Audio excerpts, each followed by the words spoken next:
Introducing metaphysician and sacred geometrist Fred Rusher. Fred has been studying sacred geometry and metaphysics for decades, and now he creates geo-cosmic arts, pendants with sacred geometry symbols, emulated in crop circles around the world. He has extensively studied the Keys of Enoch in the Book of Knowledge by J.J. Hertog. And today, Fred brings us sacred geometry in the form of platonic solids and the two new solids he has discovered called metatronic solids. These 7 sacred symbols will define our new reality as we move into the higher dimensions.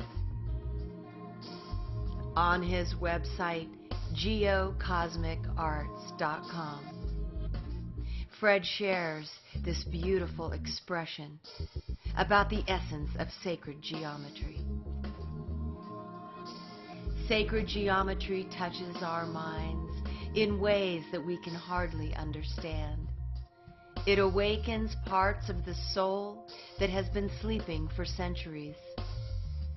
Sacred geometry helps us remember who we really are.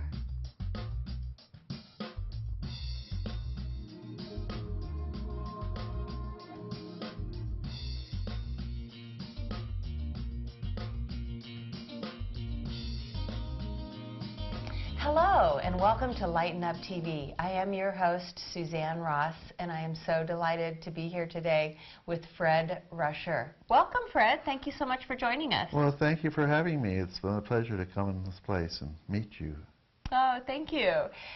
Fred has dedicated his life to studying metaphysics and the hidden mysteries behind creation. And it really started when you were a young boy and you were introduced to the church and to biblical teachings.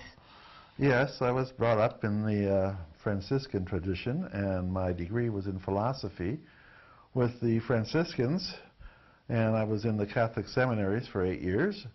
But finally we got to the point whereby in the senior year of college we studied the history of philosophy.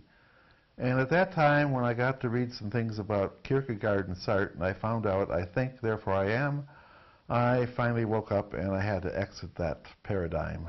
So I came here to grow, and I got out of that, and then this was in Wisconsin, and then in 1970-71 I moved myself to Arizona, and I've been here for over 45 years in Arizona, and made my life here. And I worked as a construction person for about 2 years before I started making display cases and displays for the gemstone people. So I was brought up in a cabinet shop with my dad, so I knew how to make things out of wood, and that's where I got my wood teaching at. And I started a whole business that I sold 20 years later in 1993, and was able to continue my studies because the business was taking care of me. Very good.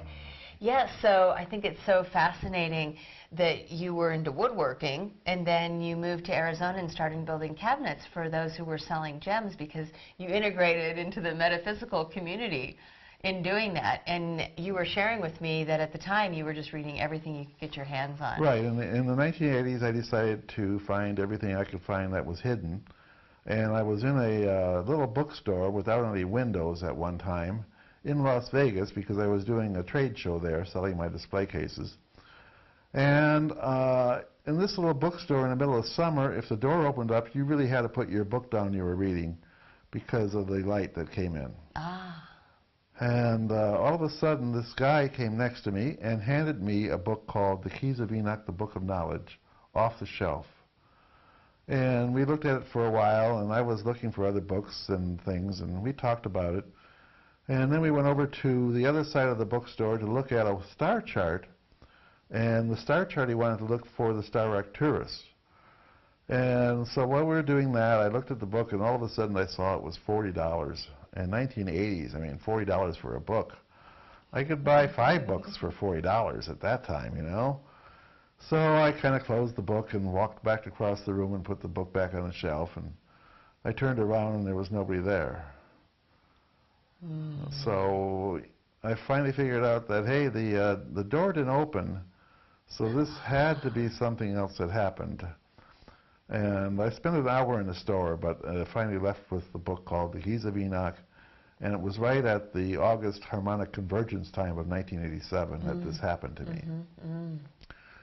So I was very lucky that I did that, and then I joined a small group of people that were reading the book together in Phoenix in 1988, and in 1989 we did a carpool up, and I met the author, Dr. Hertak, at a conference that he was doing, or a meeting he was doing in Sedona at that time for a one-night thing. And then later on, in about 90s, I went to several of his webinars, seminars that he had over all as the Easter weekend. And then finally in 2006 or 7, Dr. Hertak called me and asked me to speak on sacred geometry at his conventions. So ever since then, I've been really into it, and for the last 10 years, I've been really studying and into studying sacred geometry and teaching it. So I found out many things as far as the creation of this universe from the books of Keys of Enoch, and have been able to make models that demonstrate that. And this is what we're going to try to explain to you in this little talk that we have here.